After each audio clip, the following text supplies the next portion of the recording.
অনেকদিন পরে আইজগু আরো একটা নতুন রেসিপি লইয়ে চইল্লা আইলাম আর আইজগু মুই আম্মেগুলাগে শেয়ার করমু দারুণ স্বাদের সাগরের লাল পোয়া মাছ বুনা রেসিপি। এই রেসিপিটা যদি এরম করে এক ফির রাইন্দে খাইতে পারেন তয় কিন্তু এক প্লেট ভাত এক নিমিষেই খাইয়া লাইতে পারবেন।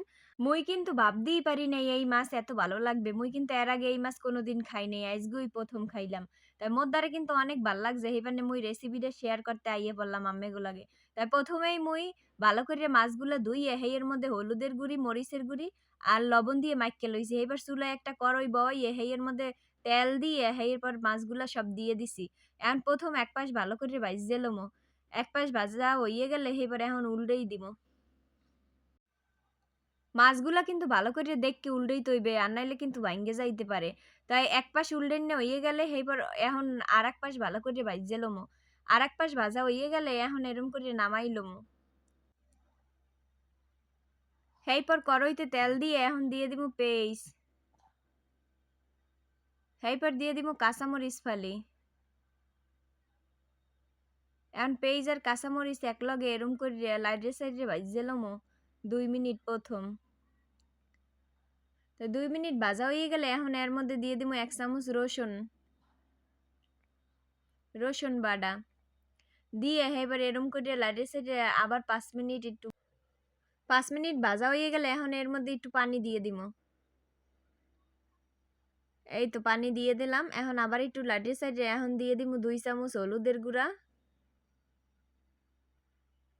এই তো ২ চামচ হলুদের গুঁড়ি দিয়ে দিলাম। এরপর দিমু মরিচের গুঁড়ি ১ চামচ।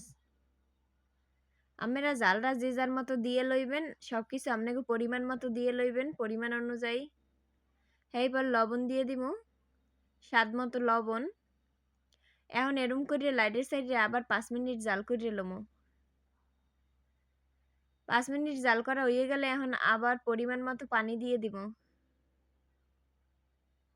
পরিমাণ মতো পানি দিয়ে আবার এরমের একটু লাইটের সাইডে প্রথম ৫ মিনিট জাল করে লমু। ৫ মিনিট জাল করা হয়ে গেলে ভাইজ্যা রাখা মাছগুলো এখন দিয়ে দিমু। এই তো দিয়ে দিলাম। এখন খুন্তি দিয়ে আবার একটু লাইটের সাইডে লমু।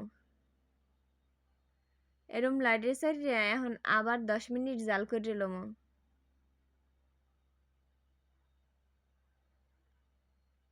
এই তো ১০ মিনিট জাল করে লইলাম। পানিগুলা কিন্তু মুই এককাল টানাই হেলাইছি। এই মাছটা কিন্তু অনেক মজা হয় খাইতে। আপনারা কিন্তু এই রেসিপিটা দেখকে বাড়ি বইয়ে একদিন হইলেও রাইন্দে খাইবেন। অনেক কিন্তু মজা লাগে। তাই হইয়ে গেছে মগো সাগরের লাল পোয়া মাছ ভুনা রেসিপি। তাই ভিডিওটা যদি ভালো লাগে অবশ্যই চ্যানেলটা সাবস্ক্রাইব করে দেবেন আর পেজ দিয়ে দেখলে ফলো করে দেবেন।